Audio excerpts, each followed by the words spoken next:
Okay, so it is 11:30 at this point. Uh, Quantrell, let's start the recording.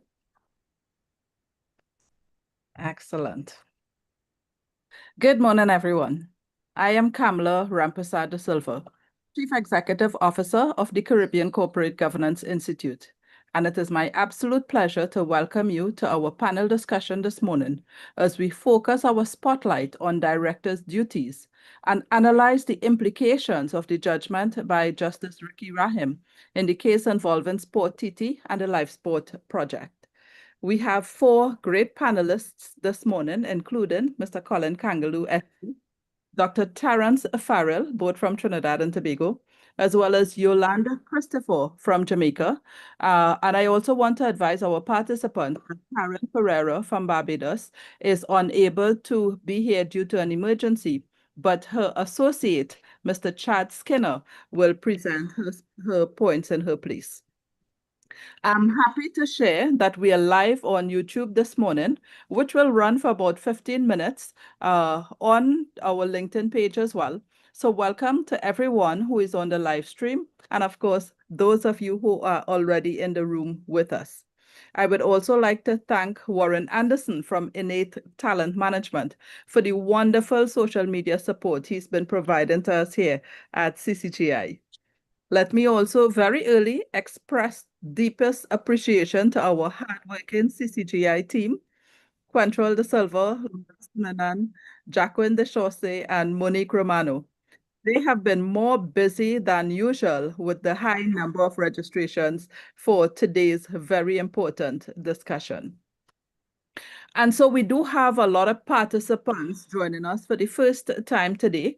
And for those of you who are new to us, I would like to share that the Caribbean Corporate Governance Institute is a nonprofit membership organization. And we welcome everyone who wishes to join us in our purpose of improving corporate governance practices in the Caribbean region.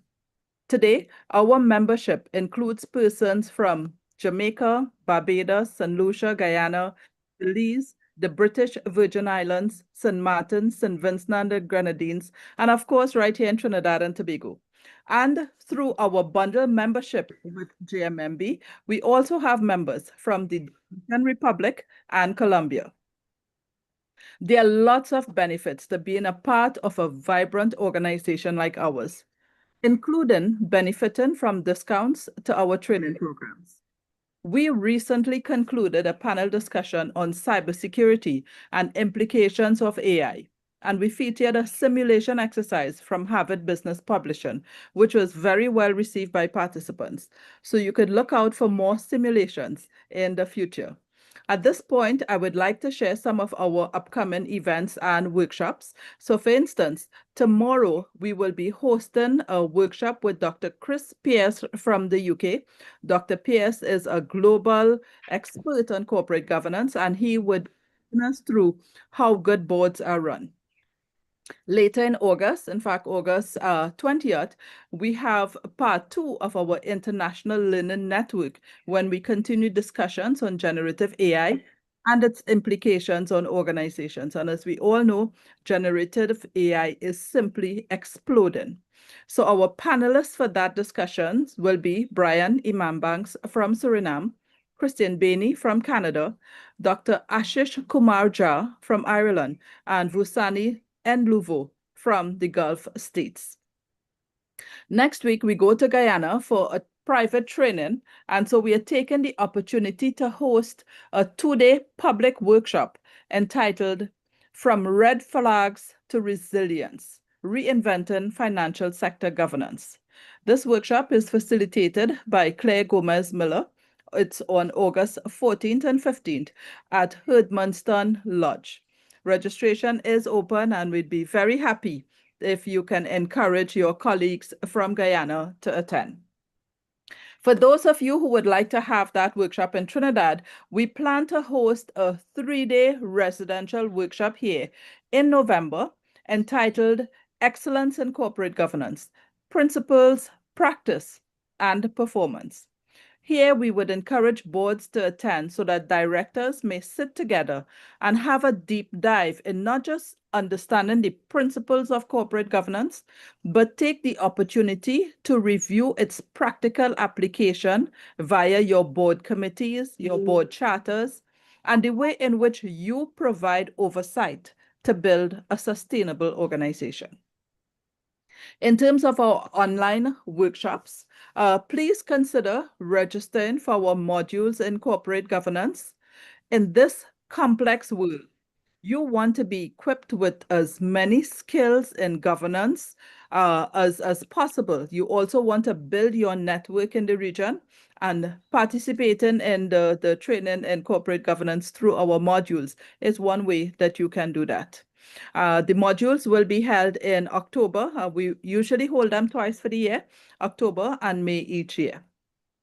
We have a one-day workshop that will be facilitated for corporate secretaries, and we have our facilitator here with us, Miss Claire Faye Lopez Colima. Faye is a former director here at CCGI with tremendous experience as a corporate secretary, and so she usually provides two key workshops for us for corporate secretaries, the role and function of the board, which recently passed, and so in September we'll be doing drafting minutes and other corporate documents. So you would want to register for those. And of course, we have our 6th annual Global Conference on Corporate Governance, which will be set for the first week of November. This will be held online, so you can participate from wherever you are. And we bring our year to an end with a meeting of our Corporate Secretaries Network and our end of year networking event, which will be held in Trinidad and Tobago this year after a very successful stint in Guyana last year. I would also like to share that we are preparing our inaugural publication of CCGI's Constellation, a collector's edition publication that would highlight the people and companies in the CCGI network. This publication will give us the history of CCGI and illuminate and celebrate those who have contributed to our growth and development over the years. We expect to launch this publication at the end of year networking event in November. We have already sent emails to all of you offering our very competitive rates for advertisements and advertorials. So if you wish to be featured in that way, please do contact us. And so if you are not yet a member, do consider joining us and actively contribute to the conversation on how we can improve leadership and governance to achieve sustainable outcomes. Persons may join as individual members, or your companies may choose to pay for bundle membership, which can cover from 6 to 12 members. And now some brief housekeeping new announcements before we move on to the panel discussion. We always ask persons, please ensure that your full names are captured on your devices. We're in a virtual room together. Persons are going to be easily able to connect and talk to each other, so it's important we know who is in the room. We also ask that you keep your microphones on mute throughout the session. If at any point during the Q&A you are invited to speak, please make your contribution very brief and then mute again so that you may minimize any disruptive noises in the background. And of course, you may make comments or ask questions which will be brought to the attention of our moderator if he does not see it himself. The final thing is we'll be putting a survey link at the end of today's panel discussion. We look forward to the feedback that we get because it truly helps us in making the adjustments and so to ensure that we not only meet your expectations, but that we can delight you with the quality of work that we offer. So please ensure you give us your feedback in that survey. As we come to the panel discussion now, you would all have received the profiles of our panelists in the agenda that was sent to you in this morning's email that was sent by Jacqueline. I will ask Laura to please still post the agenda in the chat now for anyone who may not have received it. I will now introduce my chairman, who will serve as moderator for today. Nigel's profile is also in the agenda, so I will really highlight more the key points in his profile. And just a reminder that Karen is unable to join us because of an emergency. So Chad Skinner, who is a lead attorney at Inter-Caribbean Legal, which is their law firm, will be offering her points instead. So Quantra, let's bring Nigel up on the screen. There we go. So that's my chairman, Nigel Romano. He is a chartered accountant with extensive experience in public accounting and banking across the globe. He holds a BSc in Management Studies and an MSc in Accounting from the Universities of the West Indies and an MBA from Jack Welch Management Institute. As stated, he's a chartered accountant, but he's also a certified balanced scorecard professional. He started his career with KPMG, where he spent 9 years in public accounting, then joined Citibank as country CFO in Trinidad and Tobago, and left 6 years later to join Ernst & Young as tax and corporate finance partner. He spent 15 years with Citibank in Asia, Indonesia, Hong Kong, Singapore, and the Philippines. Over those years, he assumed several roles, including head of Citi's Asia Pacific Shared Services Organization, responsible for 19 countries, which was based in the Philippines.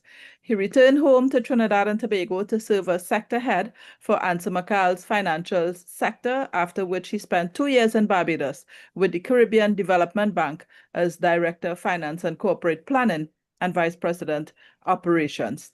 He was also Managing Director and CEO of JMMB Bank, Trinidad and Tobago Limited. He is a former chairman of the National Flour Mills and NIPDEC, and currently serves on the boards of Ansa Merchant Bank Limited and Genesis Insurance Brokers and Benefits Consultant Limited. He is also an awesome chairman and an excellent moderator, as you will experience today. Nigel, I'm so happy that you have chosen to accept this role this morning, and I hand over today's panel discussion to you. Thank you, Kamla. It was a pleasure accepting this particular role. The High Court ruling in the SporTT case represents a significant application of fundamental corporate governance principles, particularly the fiduciary duties owed by directors and the limits of the business judgment rules. So I'm looking forward to hearing from Colin and the legal minds on the panel. While the monetary awards were modest, I think the ruling served as a significant deterrent by establishing personal liability for directors who fail to exercise proper oversight. This is a significant case, and it ensures that directors don't hide behind, well, the ministry told me so. They cannot rely on that anymore. Anyhow, we have Colin Kangaloo, we have Dr. Terrence Farrell, we have Yualande Christopher, and we have Chad Skinner representing Karen Perreira. Colin is a SC, was admitted to practice as an attorney at law in Trinidad and Tobago in October 1993. He joined Messrs. Fitzwilliam, Stone, Furness, Smith, and Morgan as an associate in that year and became a partner in the year 2000. Colin was appointed senior counsel in May 2023. He heads the firm's litigation department and practices as an advocate attorney and handles diverse areas of civil law practice. Colin also served as a temporary judge at the High Court of Justice of Trinidad and Tobago from September 2007 to April 2008. He has served as a member of the disciplinary committee to hear complaints against fellow members of his profession from 2003 to 2007. And he's also a seasoned tutor at the Hugh Whitting Law School for 20 years in the areas of trial advocacy and for a year on the subject of civil practice and procedure. Apart from law, Colin is passionate about his dog. We'll find out how many he has. Liverpool Football Club, and horology, which I Googled, and is the study of time and watches and clocks, I suppose. I'm a big time guy too, but I don't study. Then we have Dr. Farrell. He holds a PhD in economics from the University of Toronto, an LLB from the University of London, and the LEC from the Hugh Wooding Law School. A former central bank deputy governor, he has worked for regional companies in IT, insurance, and media. He's also a certified mediator, a fellow of the Institute of Banking and Finance of Trinidad and Tobago, and a member of the CCGI, as well as serving as a director on several private companies. He has also served on government-appointed committees addressing various public policy issues and is a member of the National Advisory Committee on Constitutional Reform since 2024. He has published several scholarly articles in economics, has authored 3 books, Central Banking in Trinidad and Tobago, The Underachieving Society, Development Policy and Strategy in Trinidad and Tobago, and We Like It So, the cultural roots of economic underachievement in Trinidad and Tobago. And he's also co-edited the Caribbean Monetary Integration. Terry, it's good to have you here. I'm looking forward to your wisdom. And finally, we have Yualande Christopher. She's a civil and commercial law attorney from Jamaica, with over 20 years of experience guiding clients through complex commercial disputes, litigation, and contentious estate matters. After honing her skills under the mentorship of distinguished jurist at Grant, Stewart, Phillips and Company, and with Charles E. Piper, King's Counsel, she founded Yualande Christopher and Associates in 2011. Her boutique practice specializes in civil and commercial litigation, corporate governance consultancy, commercial arbitration, corporate finance, tax, and intellectual property law, as well as residential real estate and banking law. She's an active member of the Bar Association of Jamaica's Civil Procedure Rules Subcommittee and is currently entrusted with drafting Part 75 of the Civil Practice and Procedure Rules to streamline court intervention in domestic and international commercial arbitration. She contributes deeply to legal education and governance, serves as a tutor in civil practice and procedure at the Norman Manley Law School, chairs the Artificial Intelligence Subcommittee of the Private Sector Organization of Jamaica, the Private Sector Organization of Jamaica's Corporate Governance Committee, and acts as corporate secretary for several local companies. And then, well, we have Chad representing Karen and their firm, Inter-Caribbean Legal, which has offices in Barbados and Guyana. So, Chad, welcome. I don't have your bio, but I'm sure you're eminently qualified. So, Colin, without further ado, I'm going to hand it over to you to lead off the baton, and then we will bring the others in for the conversation. Over to you. Sure. Thank you very much, Mr. Chairman. The judgment in SporTT was all about